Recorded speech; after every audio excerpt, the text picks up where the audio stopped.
would say there are basically two ways in which disparities and inequalities show up in cities. One is the reflection of the inequalities that exist in the country per se. For example, income distribution, which is clearly not something that it's in the realm of what municipalities can affect.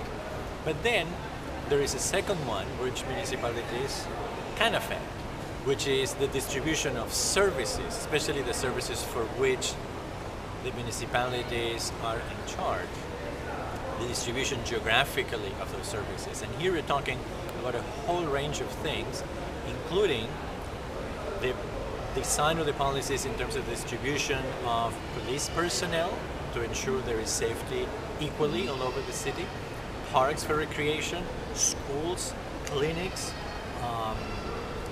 birth registration offices. I mean, there's a whole range of things that affect specifically children, which the cities can influence in terms of who receives those services and who doesn't within the space of the city.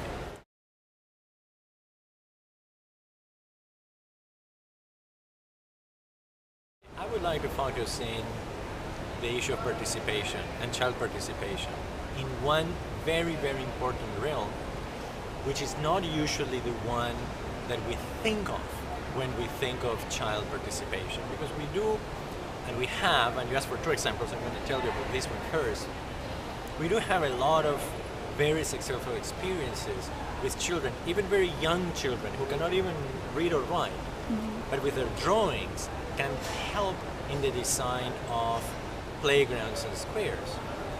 But that we're kind of, okay, that's nice because children, are dealing with child issues, so they know best. But the second one that I want to mention is child participation in budget design and allocation. There are many countries in the region. There are, I think, close to 100 countries, cities in the region, where there is participatory budgeting.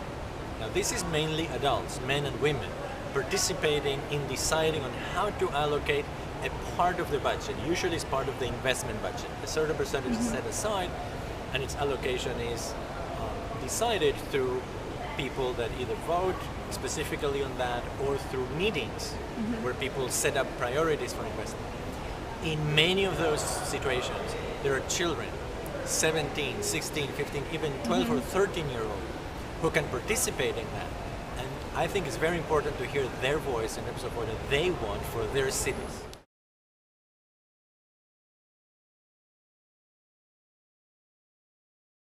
Well, I think there are many areas of work. The most important thing is this is not a blanket or fit-all solution. The countries in Latin America and the Caribbean institutionally vary a lot in terms of what are the responsibilities which pertain to the cities themselves. But in most countries in the region, for example, some element of education, usually primary education, is the responsibility of the city. So ensuring the quality, ensuring that schools are staffed with appropriate teachers and that schools are distributed equally throughout the city is very, very important. That's one. Another one, which is very, very important, and also affects disadvantaged children, is to ensure that there are playgrounds and spaces for green spaces, which are also helpful for the environment, which children can access. And here it's very important to make sure they're accessible for children with disabilities. There are different types of disabilities. Could be audio, could be eyesight, could be mobility. Children should be able to play with other children in those areas.